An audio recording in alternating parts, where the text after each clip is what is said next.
Stephen, squad feel after the first win of the league. The squad must be, positive moving forward then. Yeah, they are. They were anyway. We'd won 5 out of 7 before Saturday, so we've won 6 out of 8. And it builds a little bit of momentum. Winning games of football obviously breeds confidence and belief. So yeah, there's a lot of belief in the squad. We know that our first half performance wasn't up to what we expected. We changed that around and the boys responded, and that's the good thing, knowing that they didn't play well first half, played ever so well second half and got the result they deserved. The first 2 games more of a frustration, as you say. You were playing well, but the first 2 results didn't come. It must be great then for you to know that when the team does play well, you manage to get that win and you can kick on to Hearts on Saturday as well. Yeah, it's frustrating, So our performance has been good all along, and some better than others, obviously. So it's frustrating when you don't pick up the points and then you're under a little bit of pressure to win a game. But we came through it last week. It was a difficult game. They were a good side, Ross County. Jim's got them very well organised and some good players. So I think it's a big result for us, and we go into the game confident on Saturday. Does that result against Ross County give the squad maybe a bit more freedom to play in Saturday against Hearts? They've not got that, with no points on the board in the back of their mind. They can go knowing that they've already got the win under their belt. Possibly, as I said, there wasn't a lack of belief or lack of confidence anyway. We had a poor 45 minutes, as an 11, not just individuals, So, but yeah, it does. When you've got 3 points on the board, your first league points, then of course it lifts a little bit of pressure, so to speak. I can't believe we're talking about pressure after 2 league games, but it does. Subconsciously the boys can relax a little bit more. The crowd relax a little bit more, and we can go and enjoy the game. But you only enjoy it when you win football matches. Extended the contract of Keeper, he's joined after a few games, so that must tell you how good a player you think he's going to be, or how good a player he is just now.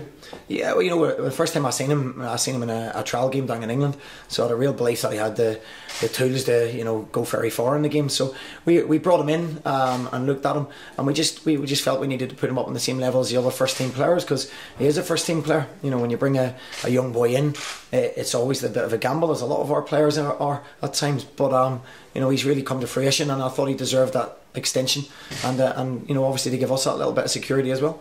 Has it surprised you how well he settled into the squad and how well he's performing early? Obviously it must be coming straight up here, new game. Obviously the game's different up here as well, so how early he settled in may give you confidence in going forward? Well, we always knew he was quick and strong, and decent on the ball, and he was never going to lose those attributes. But I think he's still lots to improve. His positioning and stuff has improved over the last few weeks as well. And for me, I just think he'll keep getting better and better. And this is the raw ingredients that he's got at the minute is the basics, and I think he'll just keep improving. What more can you tell us on Diamantis? Is it Petrovicius you pronounce it? Petrovica. Yeah, I've probably got it completely wrong as well. It's Demi. Demi, yeah, that's what he's been called. We had him in. Our chief scout Martin Foyle had his eyes on him for a while. He had seen him play down at Forest, and there was a lot of people interested in him. So sometimes you don't get people straight away. So we'd always kept a little eye on him. We brought him into training, and what he provides is electric pace. He can play anywhere across the front 3. We're talking about a boy that's got 7 international caps as well at full level. So he will add something different. He needs to get up to speed. He hasn't played loads of football, so we're well aware, the same as young George Newell that we took in, that they need to get up to speed and get their fitness levels up. But he adds a different dimension for us. In terms of the turnaround of players, do you think the players are now up to speed with what you're wanting from them as a collective?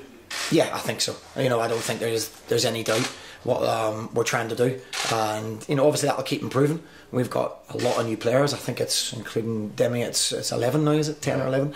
I've lost count round about May, but obviously that takes a wee bit of time, a little bit of understanding, but I think you can see that coming now.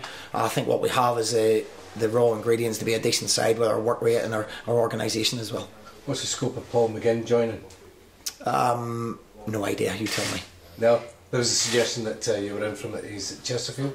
I'm not going to discuss anybody else's players. He's a Chesterfield player at this moment in time, so there's no point in me discussing him at the moment.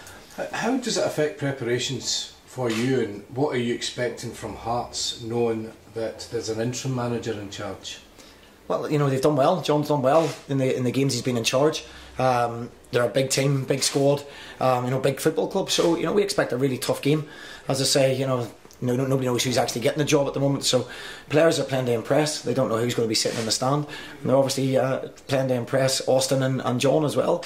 Who I know Austin well, so I know they'll be organised and they'll be put through their pace as well in preparation wise. So we're expecting a tough game. And you can, I guess, relate to this as well from your own personal experience here before becoming full-time permanent manager here. Yeah, it's difficult because you're in a little bit of limbo. But I think John's been at the club and he knows the players and he knows the setup of the football club. And as I say, he's got some good results, got them off the board, and they're obviously above us in the league at the minute. So it's a little bit of an unsettling period probably from the club, from their point of view. But I don't think that'll lessen the game at all. I think John will have them well prepared, and we're expecting a tough challenge. Just team news then for Saturday, no injuries or suspension? No, we're hoping no suspensions. No, we're hoping that Elliot Freer will be fit, ready to go again. Stephen Hamill's back training again. Other than that, we're hoping to have a fully fit squad.